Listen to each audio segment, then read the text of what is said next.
बाद से सरकार का चेहरा बदल चुका है। जी हां, नई सरकार का शपथ ग्रहण समारोह पूरा हो चुका है। डॉक्टर मोहन यादव मुख्यमंत्री बन चुके हैं मध्य प्रदेश के। उनके साथ उनके 2 डिप्टी सीएम भी शपथ ग्रहण कर चुके हैं। जगदीश देवड़ा और राजेंद्र शुक्ल ने भी आज शपथ ग्रहण कर ली है। अब से आधे घंटे पहले शपथ ग्रहण समारोह संपन्न हुआ, जिसमें बीजेपी के तमाम दिग्गज नेता शामिल हुए। प्रधानमंत्री नरेंद्र मोदी, केंद्रीय गृह मंत्री अमित शाह, इसके साथ ही साथ बीजेपी राष्ट्रीय अध्यक्ष जेपी नड्डा, केंद्रीय मंत्री नितिन गडकरी भी इस कार्यक्रम का हिस्सा बने और बीजेपी शासित राज्यों के मुख्यमंत्री भी इस कार्यक्रम का हिस्सा बने। आज मंत्रिमंडल का गठन नहीं हुआ है, यानी मंत्रिमंडल में कौन कौन से चेहरे शामिल होंगे ये अभी तक स्पष्ट नहीं हो पाया है। हाँ, सरकार का गठन हो गया है। जिस तरीके से नई सरकार के गठन में बीजेपी ने सबको चौंकाया, क्या मंत्रिमंडल के गठन में भी बीजेपी सबको चौंकाएगी? इस पर आगे करेंगे बात। मध्य प्रदेश में नए मुख्यमंत्री बन चुके हैं मोहन यादव, जो कि 2013 में पहली बार विधायक चुने गए थे। दक्षिण उज्जैन सीट से वो लगातार तीसरी बार विधायक बनकर आए हैं, यानी कि हैट्रिक उन्होंने जीत की लगाई है। शिवराज सरकार में मंत्री रह चुके हैं, उच्च शिक्षा मंत्री रह चुके हैं doctor Mohan Yadav. RSS background वाले हैं, पीएचडी किए हुए हैं, एलएलबी एमबीए किए हुए हैं डॉक्टर मोहन यादव। तो ये उनका बैकग्राउंड है, ये उनकी प्रोफाइल है, जिन्हें बीजेपी ने चुना है। उज्जैन दक्षिण सीट से चुनाव जीतते रहे हैं और इस बार भी तीसरी बार जीत की हैट्रिक लगाकर मोहन यादव विधायक बने। विधायक बनने के साथ ही मुख्यमंत्री के नाम का ऐलान डॉक्टर मोहन यादव को लेकर किया गया और अब उन्होंने मध्य प्रदेश में मुख्यमंत्री पद की शपथ ले ली है। और इसी के साथ शिवराज सिंह चौहान का जो 18 साल पुराना सत्ता थी, शासन था, वो अब खत्म हो चुका है। और कैसे वो विदाई शिवराज सिंह चौहान ने ली, वो भी हम लगातार आपको दिखा रहे हैं, सुना रहे हैं। शिवराज सिंह चौहान लगातार कह रहे हैं कि अब विदा लेने का वक्त आ चुका है, अब सब कुछ सौंपने का वक्त आ चुका है, शिवराज सिंह चौहान कहते हुए नजर आ रहे हैं। लेकिन फिलहाल नई सरकार का गठन मध्य प्रदेश में हो चुका है।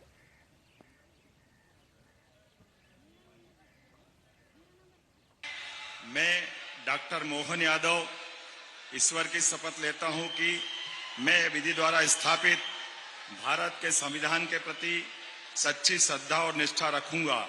मैं भारत की प्रभुता और अखंडता अक्षुण्ण रखूंगा।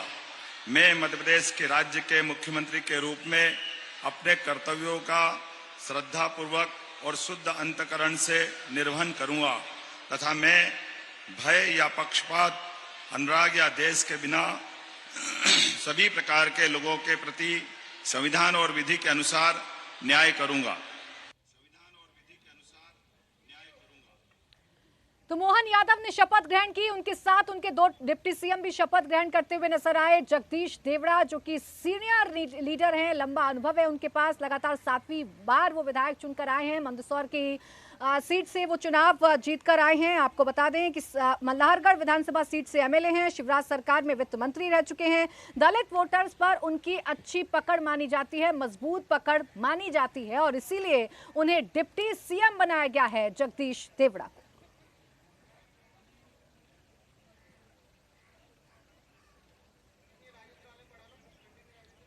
तो जगदीश देवड़ा के साथ साथ डिप्टी सीएम बने हैं राजेंद्र शुक्ला, उनके बारे में भी आपको बता देते हैं। ब्राह्मण चेहरा हैं, ये भी शिवराज सरकार में मंत्री रह चुके हैं। रीवा से ये विधायक चुनकर आए हैं। विंध्य की 30 में से 25 सीटों पर जीत में इनका बड़ा योगदान रहा है, ऐसा माना जाता है।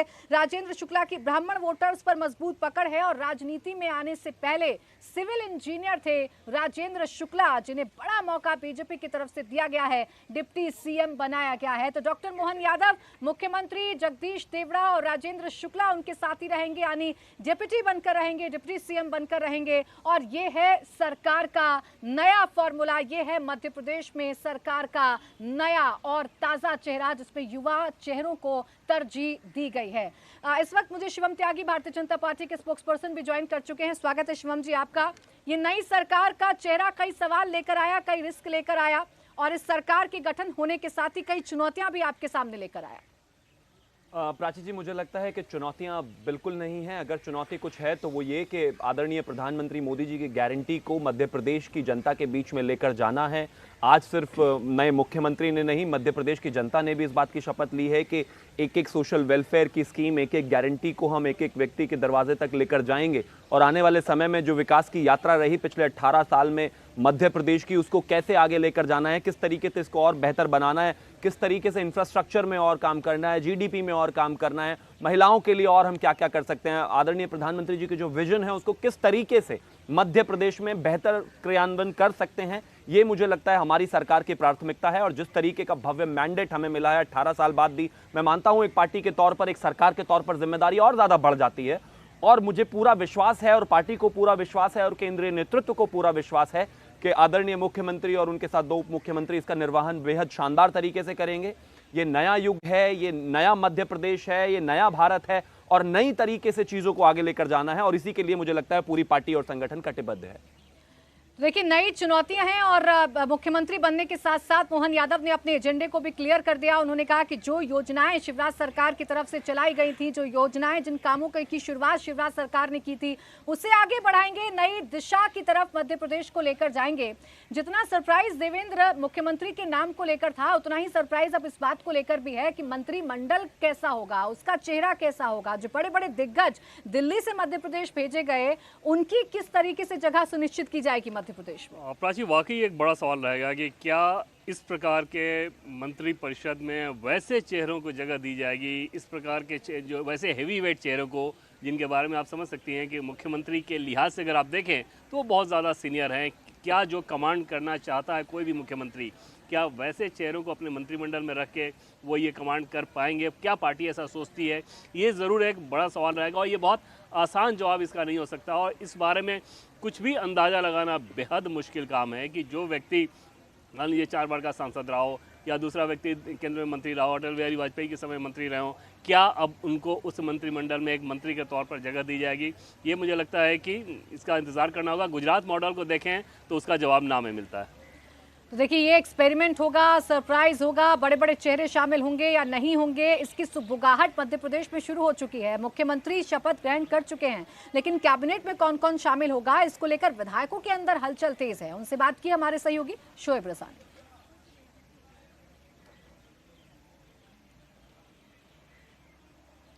हमारे साथ हैं कृष्णा गौर जी, उनसे ही बात करते हैं। मुस्कुराहट किस चीज की मालूम है?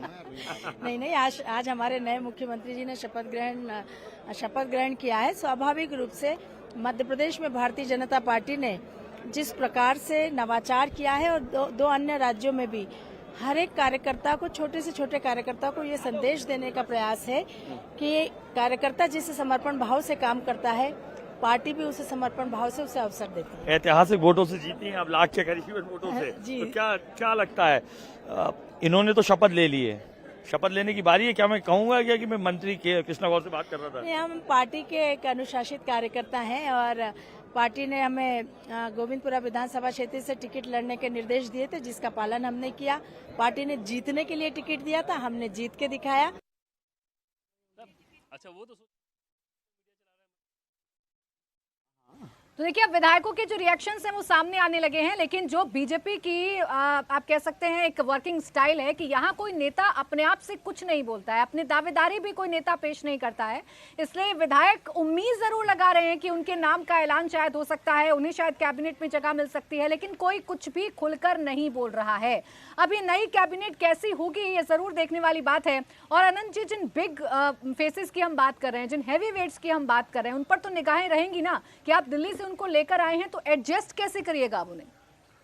अब यही सवाल है। एक को तो एडजस्ट कर दिया गया विधानसभा अध्यक्ष बना के, जिनकी बात अभी हो रही थी कि बड़े वरिष्ठ हैं और अटल जी के समय में रहे हैं, कई बार सांसद रहे हैं, प्रदेश अध्यक्ष रहे हैं, तो तोमर जी को तो एडजस्ट कर दिया गया। बाकी बचे जो 2-3 लोग हैं, उनको बहुत एडजस्ट करने में दिक्कत नहीं होगी। मैं हमेशा हर जगह यही कहता हूं कि नरेंद्र मोदी की राजनीति को समझना, जो भारतीय जनता पार्टी जिस राजनीति को इस समय आगे लेकर चल रही है, उसको बहुत कठिन है।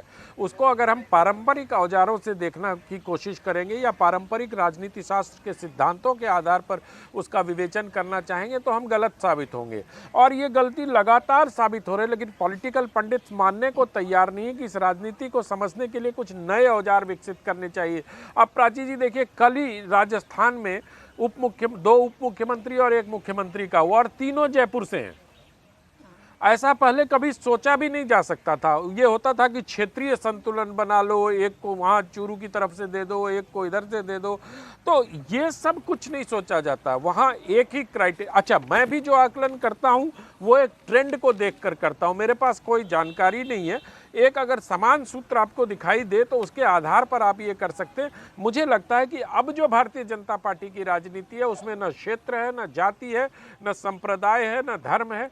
जो डिलीवरी करेगा, एकमात्र बेसिस उसका वही होता है कि जो डिलीवरी करेगा, जो नरेंद्र मोदी की गारंटी को अमली जामा पहनाकर जनता तक पहुंचाएगा, जो पंडित दीनदयाल उपाध्याय के अंत्योदय के को समझकर पंक्ति में खड़े आखिरी व्यक्ति तक अपने सरकार की योजनाओं को लेकर जाएगा, उसको ही चुना जाता है। उसमें उसका कोई क्षेत्र का संतुलन नहीं, और जनता इसको पसंद कर रही है। सबसे बड़ी बात है कि इस तरह की राजनीति, क्योंकि जनता वो मतलब जाति और क्षेत्र की राजनीति से उब चुकी है कि हमारे संप्रदाय का इतना होगा, हमारे कास्ट का इतना होगा। आप देखिएगा बिहार के चुनाव में भी जब नतीजे आएंगे तो यही देखने को मिलेगा आपको। मैं अभी बिहार से होकर लौटा हूँ, जनता उब चुकी है। अब जनता डिलीवरी चाहती है, उनको वो अब एस्पिरेशंस को जीना चाहती है। अब जो युवा है उनको लगता है कि उनके जो सपने हैं उसको कौन पूरा करेगा। उसको इससे मतलब ही नहीं है कि वो यादव है, कुर्मी है, भूमियार है, राजपूत है, ब्राह्मण है, धानुक है, कहार है, उससे कोई मतलब नहीं उसको। उसको मतलब है कि उसकी बेहतरी कौन कर सकता है। और नरेंद्र मोदी ने जनता की इस नब्ज को पकड़ा और ऐसे लोगों के साथ अपनी राजनीति को आगे बढ़ाने का प्रयास शुरू किया है। उसमें कुछ गलतियां हुई, हमारे पूर्व के वक्ता जैसे बता रहे थे, तीरथ रावत को बना दिया उन्होंने, तो होता है, लेकिन तुरंत उसको सुधारने का उपक्रम भी किया जाता है और पुष्कर धामी को वहां ले आए। तो इस तरह डिलीवरी जो है, डिलीवरी सबसे बड़ा मूल मंत्र है इस सरकार का, समाज के हर व्यक्ति तक। पहले हम सुनते थे कि 1 रुपया चलता है तो 15 पैसा पहुंचता है, अब मुझे लगता है कि 1 रुपया चलता है तो 90-95 पैसा तो पहुंचता ही पहुंचता है। बिल्कुल, और इसी डिलीवरी और इसी गारंटी के आधार पर इन 3 राज्यों में सरकार भारतीय जनता पार्टी बनाने में कामयाब रही है। मोदी की गारंटी की जीत इसे बीजेपी बताती है, लेकिन नई सरकार पर बहुत सारी जिम्मेदारी है, नए चेहरों पर बहुत सारी जिम्मेदारी है। जो एक तय मानक सेट कर गए हैं शिवराज सिंह चौहान, उस बेंचमार्क को भी छूना है, उससे आगे मध्य प्रदेश को लेकर जाना है। अब कैसे वो निर्वहन करेंगे तो आने वाला वक्त बताएगा, लेकिन उनका परिवार फिलहाल बेहद खुश है। उनके सामने जो चुनौतियां हैं, कैसे मध्य प्रदेश को आगे बढ़ाना है, इस पर क्या कह रही हैं डॉक्टर मोहन यादव की पत्नी, आपको सुनवाते हैं। एक्सक्लूसिवली है सीएम सर की वाइफ। सर, मैम, कैसा एहसास हो रहा है? बहुत खुशी का माहौल है जी, तो सब बहुत अच्छा है। जय महाकाल। हम मोहन यादव जी को किस तरीके से माने? पत्नी रही है, कहते हर सफल व्यक्ति के पीछे पत्नी का हाथ होता है। बस विकास करेंगे, बहुत अच्छा विकास करेंगे। जनता सुनना चाहती है, इनके टीवी के माध्यम से ये सुनना चाहती है कि वो किस नेताजी बताएंगे कैसा विकास अरे करेंगे। तो मोहन यादव की पत्नी को आप सुन रहे हैं, जो कह रहे हैं बहुत अच्छा विकास करेंगे। हमें उम्मीद है कि मध्य प्रदेश में जिस तरीके से बीजेपी की सरकार काम करती रही है उस तरीके से ही काम करेंगे। लेकिन देवेंद्र, एकाएक चेहरे का सामने आना, उसका मुख्यमंत्री बनना और अब उसको आगे सरकार लेकर जानी है, ये कैसे सिस्टम काम करता है? ये कैसे पार्टी तय कर लेती है कि जिसके बारे में कोई चर्चा नहीं कर रहा, जिसके बारे में कोई जान नहीं रहा, वो मुख्यमंत्री के लिए सुटेबल हो सकता है? जैसे इस फैसले की बात करें तो ये फैसला 2 से 3 लोगों के बीच में ही चर्चा करके डिस्कस किया जाता है। आमतौर पर उसके पहले एक फीडबैक ये ले लिया जाता है, जैसे संघ परिवार की हम लोग बात करते हैं बार बार की उनका दखल रहता है। दखल इस रूप में रहता है कि वो अपना ओपिनियन ज़रूर देते हैं, लेकिन उस ओपिनियन के बाद आखिर में फैसला क्या लेना होता है, ये पार्टी में टॉप लेवल पर तय किया जाता है। और टॉप लेवल पर तय करने के पीछे एकमात्र वजह यही रहती है कि जो स्कैनिंग आपकी की गई है वो पिछले 1 साल में, 2 साल में, 4 साल में, 5 साल में, 10 साल में, उन सब के आधार पर जो रिपोर्ट रहता है उस आधार पर ये फैसला लिया जाता है। उसमें ये नहीं देखा जाता है कि इस फैसले से कौन खुश होगा, कौन नाराज़ होगा। जिसके बारे में फैसला लिया जा रहा है वो खुश हो जाएगा, या जिसके बारे में नहीं लिया जा रहा है वो नाराज़ हो जाएगा। नरेंद्र मोदी की कार्यशैली ऐसी ही है कि वो एकदम से फैसला इस आधार पर लेते हैं जो कि आप जिसको कह सकते हैं कि बहुत तरीके से ऑब्जेक्टिव होके। कहीं आपको ऐसा समझ में आ गया कि जैसे इन जो नाम हैं इनमें से शायद ही किसी ने नरेंद्र मोदी के साथ 1-to-1 मुलाकात की हो, जो आधे घंटे की जो मुलाकात होती है शायद ही किसी ने किया होगा। तो उनका व्यक्तिगत उस रूप में कोई जानने वाला कोई नहीं, बावजूद इसके जो उन्होंने स्कैनिंग की उसके आधार पर जो रिपोर्ट मिला उसमें ये फैसला लिया। लेकिन जैसा कि मंत्रिमंडल गठन को लेकर बात हो रही थी, आनंद विजय जी ने नरेंद्र सिंह तोमर का नाम लिया। वो तोमर नहीं, वो प्रहलाद पटेल हैं जिनका अभी होना है, और वो अटल बिहारी वाजपेयी की सरकार में मंत्री थे, अभी केंद्र में मंत्री थे, 2 मंत्रालय था उनका पास, MOS थे। अब जब वहाँ पे गए हैं, क्या वो विधायक सिर्फ रहना चाहेंगे या उनको मंत्री बना के उसमें रखा जाएगा, राकेश सिंह को क्या रखा जाएगा, ये सारी चीज़ें निश्चित तौर पे मध्य प्रदेश में एक आसान समझ में आने वाली चीज़ नहीं है। लेकिन इतना तय मानिए कि पार्टी को बखूबी पता होगा कि हाँ उन्हें क्या करना है। उनके लिए अब ये मंथन का समय नहीं है। अच्छा, लेकिन ये चुनौती नए नवेले मुख्यमंत्री के सामने भी देवेंद्र होगी ना कि आपके नीचे इतने सीनियर लीडर्स हैं जिनके साथ मिलकर आपको काम करना है। बिल्कुल, और व्यवहारिक तौर पे ये एक समस्या रहती ही रहती है, जिसका नतीजा आपने देखा कि गुजरात में एकदम से क्लीन करके ऐसा मंत्रिमंडल दिया गया जिसमें बहुत आसानी के साथ वो जो हैवी वेट होते हैं, जिनके साथ बैगेज हो, उन लोगों को दरकिनार कर दिया गया था। संभव है कि मध्य प्रदेश में भी उस तरह का फॉर्मूला अपनाया जाए, लेकिन ये भी संभव रहेगा कि आपको पुराने फार्मूले की जगह दिखेगी, उसमें कुछ सीनियर्स को भी आपने उसमें रख दिया जाए। एक बात ज़रूर ये रहता है कि अगर मुख्यमंत्री में सब्सटेंस है तो ये कोई वैसी समस्या नहीं होती। जैसे उत्तराखंड के उदाहरण को आप देखें तो वहाँ पर पुष्कर सिंह धामी ने बखूबी अपने नेतृत्व को सफल साबित किया है, जबकि वहाँ भी उनके मंत्रिमंडल में भी हैवी वेट हैं। जैसे सतपाल महाराज के बारे में ही माना जाता था कि वो तो मुख्यमंत्री बनना चाहते हैं, और अब उनके अंतर्गत वो मंत्री हैं, बहुत आसानी के साथ वो काम चल रहा है। ऐसे कई सारे और भी नाम हैं। तो अगर मुख्यमंत्री में सब्सटेंस है तो उसको ये इसमें परेशानी नहीं होती, और ख़ासतौर पर तब जब दिल्ली में पार्टी का शीर्ष नेतृत्व जो है वो आपके साथ खड़ा हो, वो आपका मार्गदर्शन करने के लिए खड़ा हो, तब तो ये काम और आसान हो ही जाता है। तो मध्य प्रदेश में नई सरकार का गठन हो चुका है। मुख्यमंत्री पद की शपथ डॉक्टर मोहन यादव ले चुके हैं। 2 डिप्टी सीएम के साथ वो मुख्यमंत्री बन चुके हैं। 2 तस्वीरें आइए आपके सामने रखते हैं। मध्य प्रदेश में नई सरकार का चेहरा कैसा है ये सबके सामने आ चुका है। नई सरकार का गठन मध्य प्रदेश में हो चुका है। वहीं इंतजार अब छत्तीसगढ़ में किया जा रहा है, क्योंकि छत्तीसगढ़ में भी नई सरकार बननी है, नई सरकार का गठन होना है, शपथ ग्रहण समारोह होना है। एक तरफ लाल परेड ग्राउंड में डॉक्टर मोहन यादव ने मुख्यमंत्री पद की शपथ ली, तो वहीं दूसरी तरफ विष्णुदेव साय जो कि छत्तीसगढ़ के नए मुख्यमंत्री हैं और आज मुख्यमंत्री पद की शपथ विष्णुदेव साय लेने जा रहे हैं। वो आपको मंदिर में पूजा करते हुए नजर आ रहे होंगे। शाम को 4 बजे का समय है जब विष्णुदेव साय मुख्यमंत्री पद की शपथ लेंगे। और छत्तीसगढ़ को लेकर भी यही कहा जा रहा है कि जैसा अभी मध्य प्रदेश में किया गया कि सिर्फ सीएम और 2 डिप्टी सीएम ने ही शपथ ग्रहण किया है, कुछ ऐसा ही शायद छत्तीसगढ़ में भी फॉर्मूला आज हो सकता है कि सिर्फ मुख्यमंत्री और दोनों डिप्टी सीएम जो हैं वो शपथ ग्रहण करते हुए नजर आए।